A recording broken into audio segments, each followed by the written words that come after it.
কি পরিমাণ কুয়াশা, 10:30 বেজে গেছে। আসসালামু আলাইকুম, সবাই কেমন আছেন? আশা করি ভালো আছেন। আলহামদুলিল্লাহ, আমরা আল্লাহর অশেষ রহমতে ভালো আছি। দিয়েই তো এটা টাজরটা ধরা পড়ে যাবে, যেটা এই যে নিচে হয় এটা। তো এই তো সকাল সকাল কাপড় নিয়ে ছাদে চলে আসলাম।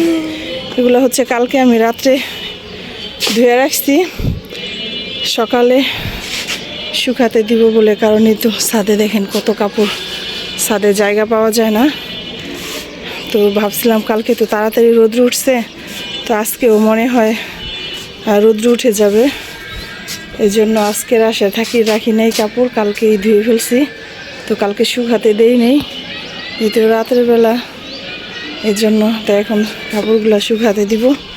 আমি এক পাতিলা পানি বসায় রেখেছি। আজকে হালকা কোনো রকম ঘেঁষে আছে, গরম পানি করে এটা ধুয়ে দিছি। যেহেতু শীতকাল, কাপড় শুকাতে চায় না রৌদ্র না উঠলে। এই জন্য শীতের দিনে কাপড় নিয়ে যুদ্ধ করতে হয়। ঢাকার শহরে, দেশেও সেম কাহিনী, রৌদ্র না উঠলে তো শুকাবে কী করে।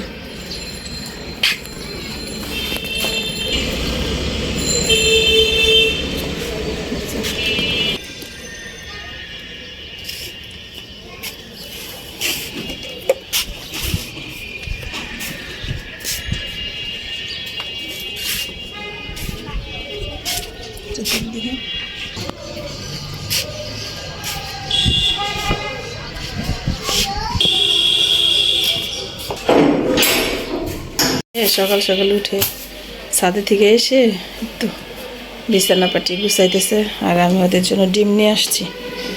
না, ডিম খাও।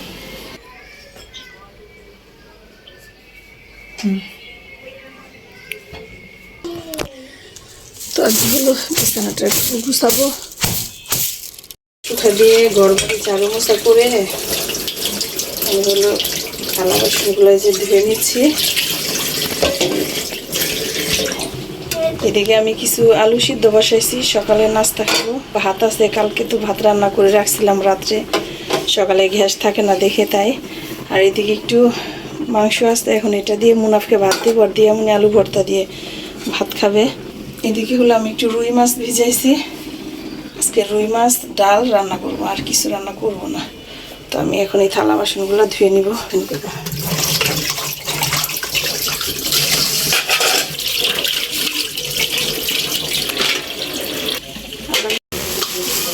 বলছিলাম কিছু টমেটো ধনিয়া পাতা পাঠাইতে, দেখেন সাথে কাঁচামরিচও দিয়ে দিছি। কাঁচামরিচ অলরেডি আছে। এগুলা হলো আমি বাড়িতে যাওয়ার আগে আপনাদের আমি দেখাই যে আমি শালগম, এই তো কাঁচামরিচ দেখেন কত কাঁচামরিচ,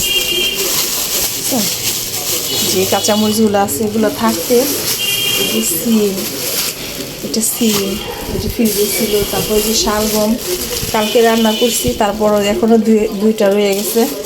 তাছাড়া আবার আমার বাড়িতে গেলে জুতা নিয়ে জুতা লাগে, কত কিছু পচে গেছে। আর এটা সিম। তো আজকে মুনাফের বাবাকে বলছি জুতা নিয়ে আসতে, হচ্ছে জুতা কিনে কালকে রাইখে দিচ্ছে দোকানে, কিন্তু আনেনি। দেখো কেমন হয়ে গেছে, এটা পচে গেছে। নিয়ে আসছে, দেখা যায় না। জুতা যদি পছন্দ না হয় তাহলে রাতে আসলে মুনাফের বাবার সাথে ঝগড়া লাগবে। এই তো দেখেন কী অবস্থা, কী জুতা নিয়ে আসছে। তো যাই হোক, আলহামদুলিল্লাহ ঘরে পড়ার জন্য আমি বলছিলাম যে একদম স্লিপার, আর এটা চাইতে আরও নিচে জুতা নিয়ে আসতে। আর এই জুতাগুলো হলো আমার পায়ে বড় হবে। তো যাই হোক, আমি এখন এখান থেকে কিছু ধনিয়া পাতা নিয়ে আমি আলু ভর্তাটা বানিয়ে সকালে নাস্তা করবো এখন। এই তো আমি এখন আলুগুলো ভর্তা করে নিব।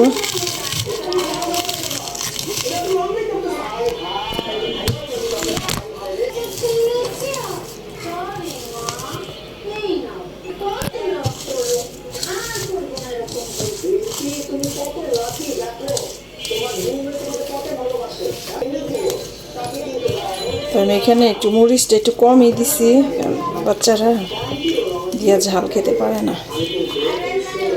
আমার তো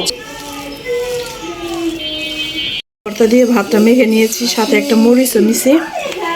তো সকালের নাস্তা খাচ্ছি। ভর্তাটা কিন্তু সেই মজা হয়েছে। ধনিয়া পাতাটা দেশি হলে ভর্তা সেই হয়। দিয়া হচ্ছে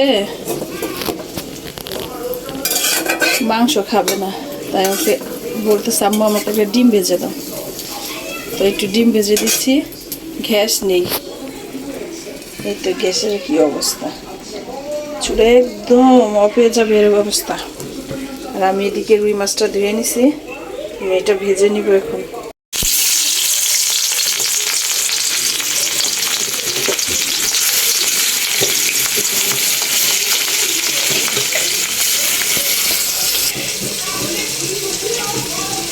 গ্যাস নেই একেবারে, এলে মাছ ভাজা হয় না ভালো করে, তাই এগুলো নামিয়ে ফেলছি, মাছ ভেঙে যাবে।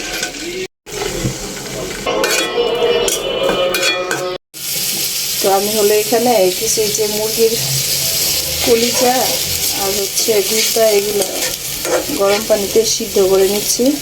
আর এইদিকে হলো আমি রুই মাছটা রান্না করার জন্য পেঁয়াজ আর টমেটোটা একটু ভেজে একটু পানি দিয়ে দিছি। এখন আমি আদা বাটা রসুন বাটা দিয়ে দিই। আমি এখানে সামান্য হলুদ দিলাম, হলুদ অল্প দিই যেহেতু টমেটো দিয়েছি, টমেটোতে কালার হবে।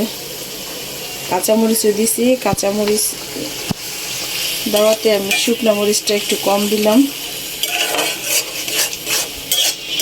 এখানে হলো এটা আমি ব্লেন্ডার করে আদা রসুন ফ্রিজে রেখে গেছিলাম। আদা রসুন শেষ, এখন এটা লাগিয়ে এর জন্য চুলা চিনায় রেখে দিচ্ছি। আর আমি এখানে মাছটা দিয়ে দিব, মাছটা দিয়ে আমি হালকা একটু কষাবো। এই যে মাছটা যেহেতু ভালো করে ভাজা হয় নাই, গ্যাসটা এখন একটু বাড়ছে, এখন 1:30 বেজে গেছে।